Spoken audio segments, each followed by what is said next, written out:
जय बाबा की हर महादेव. बघा मित्रांनो, मला जायचं होतं कन्नडला जाताना मग एवढा रस्त्यावरचा नजारा. मग मी आलो कन्नडच्या बस स्टँडवर जाताना हे बघा तुम्ही, मी इलेक्ट्रिक स्कूटी बघितली. त्यानंतर मग मी गेलो दुकानावर जाऊन मला सामान खरेदी करायचं होतं. मग मी सामान घेऊन टाकलं. हे बघा तुम्ही, सामान घेतल्यानंतर मग आम्ही निघलो रस्त्यानं. हे बघा तुम्ही, रिक्षात बसून मग मी आलो रस्त्यानं इकडे. मग मला जायचं होतं मामाच्या घरी. मग मामाच्या घरी आल्यानंतर मग मी हे बघा फ्रेश झालो आणि बसलो. मग बसल्यानंतर मग काय नंतर आम्हाला जायचं होतं आणि मला लई घाम फुटला होता.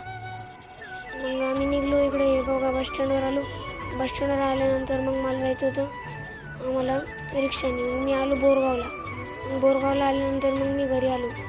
हे बघा तुम्ही, घरी आल्यानंतर मग मला कुलूप उघडूनमध्ये जायचं होतं. कुलूप उघडूनमध्ये गेलो आणि फ्रेश झालो. मग चहा प्यायला लागलो. हे बघा, जय बाबा की हर महादेव. भेटू नेक्स्ट ब्लॉगमध्ये.